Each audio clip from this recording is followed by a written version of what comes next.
What's up guys, welcome to my YouTube channel, and I just wanted to make a quick video. If you've been following my channel for the last few videos, you know that I am primarily a GH5 user. I used the GH5 since it was released. Then I eventually upgraded to the GH5S, which is what I'm filming on now. It's been a great camera. It was kind of a game changer to my business when I first got it. However, as you saw in the title of this video, I have in fact purchased the Canon 1DX Mark II.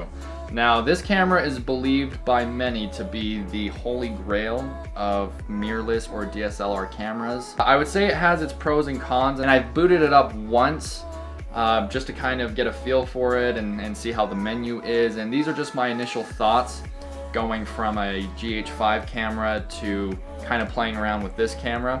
Now, I haven't actually used it on an actual job yet, but I will be this weekend, and I'm going to post another video, kind of a more in-depth comparison between the Canon 1DX Mark II and the GH5S specifically, because they are both, you know, this is Canon's flagship model and the GH5S. GH5 is Panasonic's flagship model. And I think they're both fantastic cameras. I mean, like I was saying, I haven't really used this on a job, and I've used the GH5 cameras and I've kind of used and abused them since I've had them, but they've done a great job. So just some of my initial thoughts playing around with this thing. First off, it is heavy as heck. Now by default, it has the battery grip on it. And to just show you in comparison, now this is the GH5 with the battery grip attached, and even with that, you can still see that the Canon is quite a bit bigger. One thing that I don't really like about the Canon in terms of its menus compared to the GH5 is that it's not as customizable. I mean, with the GH5, I can tailor that thing, all the buttons and everything to exactly what I need and how I can, you know, switch from settings very quickly. Now you can customize this camera, but nowhere near as much as the GH5. So that's definitely a con to this camera so far. Now I bought this camera from B&H and it was about $5,500, and it used to be $6,000, but it dropped down about $500. But I spent about $6,300 altogether, because you of course have to get a card for this so you can actually shoot video or take pictures. And I wanted to get a good one because I'd be shooting a lot of 4K 60 frames per second with this camera. So I bought the CFast SanDisk Extreme Pro 256 gigabyte, over $600 for this little thing. And so that's another con. Now for the GH5, I bought a 125 gigabyte SD card and then like 3 64 gigabytes. Now the cost of all 4 of those cards put together is not even half as much as this CFast card costs. And I know there's lower gigabyte ones that are less money, but you know, I want to make sure I have plenty of storage. Then you can get a CFast card that is double what this is, and I think that's like 500 and something gigabytes.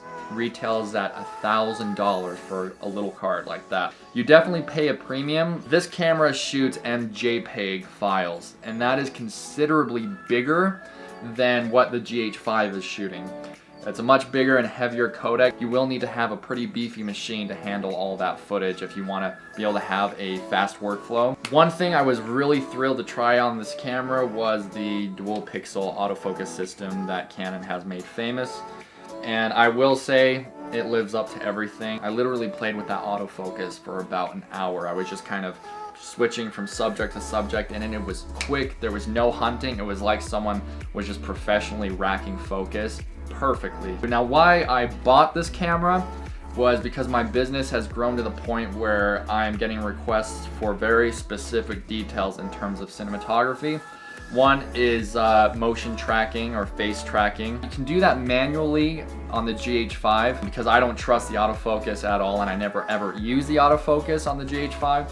You can do it manually, but I'd rather just have the luxury of being able to focus more on composition and what I'm shooting, rather than trying to worry about if I'm getting the right focus. Now that was a big thing that drew my attention to buying this camera, and it is very, very expensive. Now with this camera, you could buy about 3 GH5 cameras with the cost of the 1DX Mark II. So you definitely pay a premium. Now like I said, I haven't actually used it on a job, but I will be tomorrow. Today's Friday. I'll be shooting a wedding. So I'm gonna kind of try and just throw this thing through the ringer just all day, just keep shooting. And so what I want to do is make just an in-depth comparison between the 1DX Mark II and the GH5S specifically. Those are my initial thoughts. I am pretty stoked. So that's it. Feel free to subscribe, as I will be coming out with that comparison video pretty shortly once I have done a couple jobs with this camera. So stay tuned. Thanks for watching.